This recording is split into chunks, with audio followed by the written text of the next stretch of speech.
تعالى اقول لك يا ست الكل ازاي ب4 فرخات عملت كل الوجبات اللي قصادك دي. لا وما تستهونيش، ده كل كيس فيهم يقضي 4 افراد وتاكلي وتشبعي كده. شايفين كميه الاكياس؟ تعالى اقول لك بقى. اول حاجه جبت 4 فرخات وخليت الراجل يقطعهم لي ارباع. اول حاجه هعملها غسلتهم طبعا بميه وسبتهم يتصفوا كده، وما غسلتهمش بدقيق، وممكن تغسليهم بدقيق عادي. لا انا رشيت عليهم شويه ملح وعصرت عليهم ليمون. اول حاجه هعملها هقطع الاجنحه بجزء بتاع الصدر دوت اللي هو بنسميه الدبوسه الصغيره، وهقطع كل الرقاب وانضفها كويس جدا من الجلد بتاعها وهخليها على جنب. كده ال4 فرخات هيعملوا معايا كام؟ هيعملوا معايا 8 اجنحه بالجزء بتاع الدبوسه تحت الصدر، ودي بتبقى مقلبظه كده وجميله، وكمان 4 رقاب معاهم 4 كبد و4 قوانص. دي وجبه هتبقى حلوه جدا جدا جدا بصينيه بطاطس او بمكرونه جنبها. دي اول وجبه، ووجبه ضخمه. بعد كده هناخد صدرين منهم، حاولي تخنيهم وخلي بالك لان احنا كستات بيوت بنتشرح من السكين. انا ايدي متشرحه كده، هاخد صدرين بس واقطعهم طرنشات كده طبعا بالحجم او اللي انا عايزاه. فعملوا معايا حوالي 10 قطع بني، وطبعا دول هيتدقوا هيتعملوا بالخلطه السريه اللي قلت لكم عليها قبل كده، خلطه بروست، البروست بتاع بازوكا اللي هيخليه كده مقلبص وجميل، وتاكلي كده بنهايه زي ما بنقول عليها ايه، بنيه عزومات، مش اي بنيه يعني. ده هنعمله. فده كمان عمل معايا وجبه تانية. شايفين؟ بيعمل معانا وجبات كده محترمه زي ما بيقولوا، وجبات كده تفتح النفس ومش تاكلي لقمه وتقومي كده. دي تاني وجبه معايا وعملتهم في الكيس. فخلاص كده انا خلصت تاني وجبه.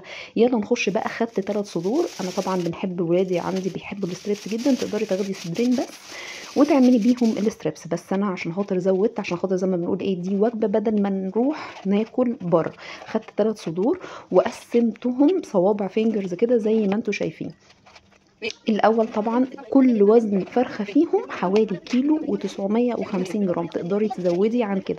انا استغليت ان انا عندي الفرارجي بيبيعها ب 58 وفي عنده ب 60، اللي هو يعني حسب الفرارجي هتلاقي واحد ب 58 وهتلاقي واحد ب 60. فانا استغليت ونزلت اشتريت ال4 فرخات. فانا كده عملت صدرين بانيه و3 صدور ستريبس زي ما قلت لكم، دي كانها عزومه.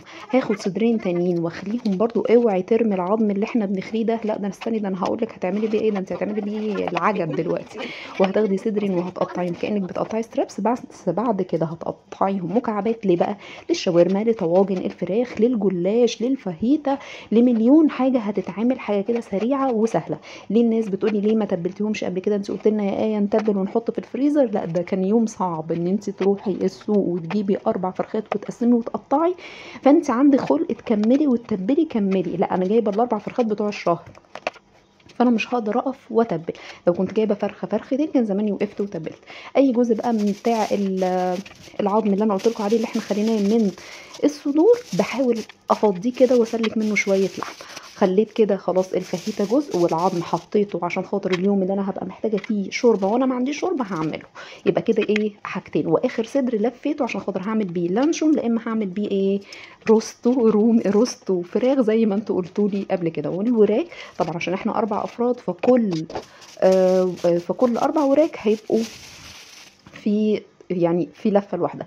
وما شاء الله كان ممكن كمان الوراك تتقسم على 3، بس انا خليتهم على 4. شايفين منظر الفراخ قد ايه ومنظر الاكياس قد ايه؟ يعني عندنا مرتين فراخ وراك ممكن يتقسموا لمرتين. ربنا يعيننا.